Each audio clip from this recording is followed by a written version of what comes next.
We're doing the finishing touches on my Christmas decorations. Come on in, welcome to my home.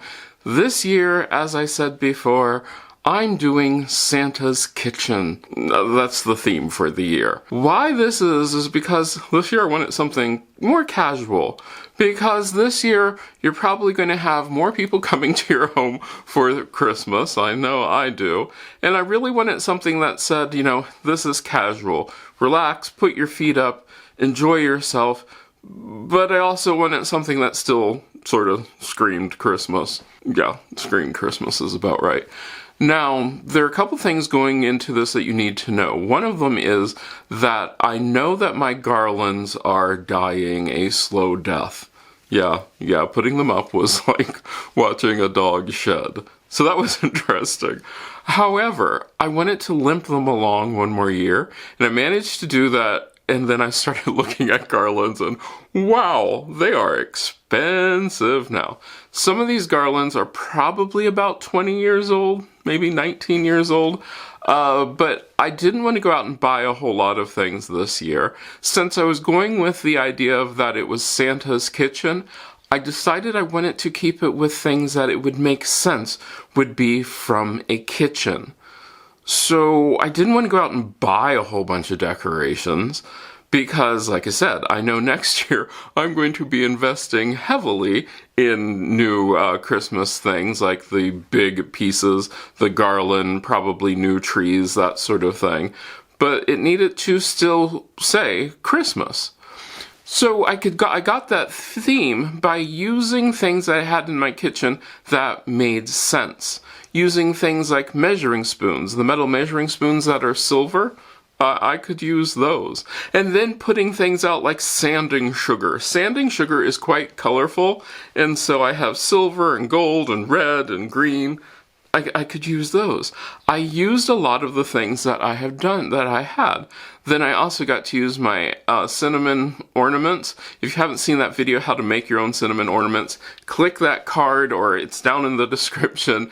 The cinnamon ornaments are really good. They smell wonderful. And the cinnamon ornaments that I have are actually from last year, possibly the year before. I think they're from last year. To this year, I also added the baking soda ornaments, which are the white like clay ornaments. If you want to know how to make those, let me know down in the comments and we can do a video on that.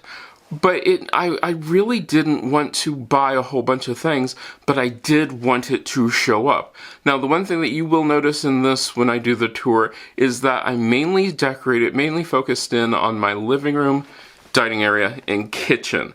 I did not really focus in on the bedroom and office simply because didn't feel like it. I mean, I'll be honest.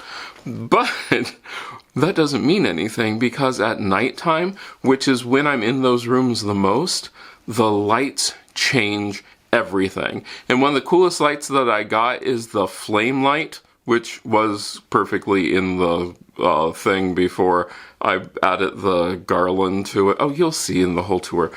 But this one shows you how you can take everyday items and turn them into more of a casual Christmas. And I want to stress this. This is really casual. If you want to do something more formal, you can. And next year, I know my next year's theme is a little bit more formal than this. And I've done other Christmas themes that were more formal. Click that card. It will show you those Christmas playlists and those things. But like I said, this year, it's casual. It's a casual Christmas. So let me show you how I did things and what I did.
idea from this really came together with this one vignette of a stack of plates with another Christmas plate on top of it, and suddenly I was like, yep, that's what I wanted.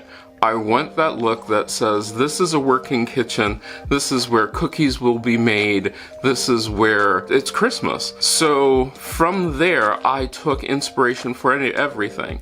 The cool thing that I have is a wonderful collection of cookie cutters, and you will see those appear everywhere because they're cookie cutters. With my silver cookie cutters, you can then just place them on everything. However, I did want the garland around the window to be slightly different, so this time I took cheese graters, nutmeg graters, strainers that were all silver and put them on that garland. That made things so much better. It is so cool. Then I could put decorations out like cinnamon and the sanding sugar, and it just made the house look wonderful, and I can smell the cinnamon. I already had the coffee beans. They were out from fall, and those literally are just coffee beans into containers. And so you get the cinnamon and the coffee scent, and the house really smells like Christmas. Now, these are fake pine trees because as of recording this, today is November 14th. I think you will see this in December. And so, yeah, for those things to last, they had to go up really early. But I hopefully eventually will get a live tree. But this is what we've got. I really am enjoying this.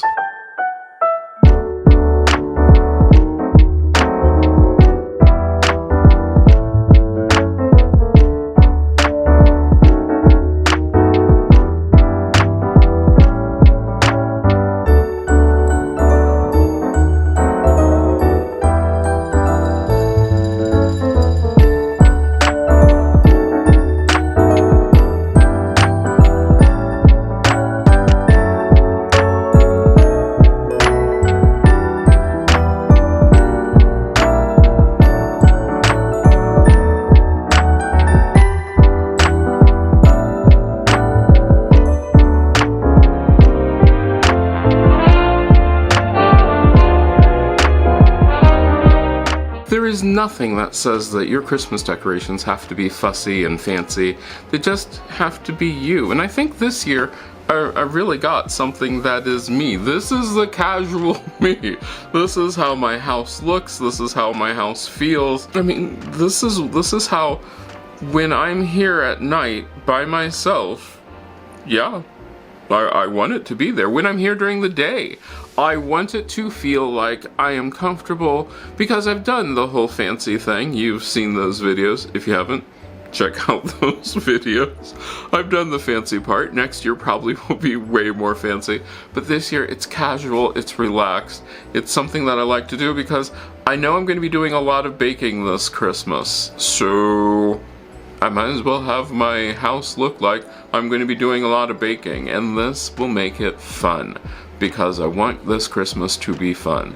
I'd like to hear from you. What is your Christmas style? Do you have a Christmas style? Are you traditional? Are you not traditional? Now, a lot of this came about because I've watched a lot of videos where people are like, I just put up my Christmas decorations and I haven't been talking to you about the fact that I've been planning them for months.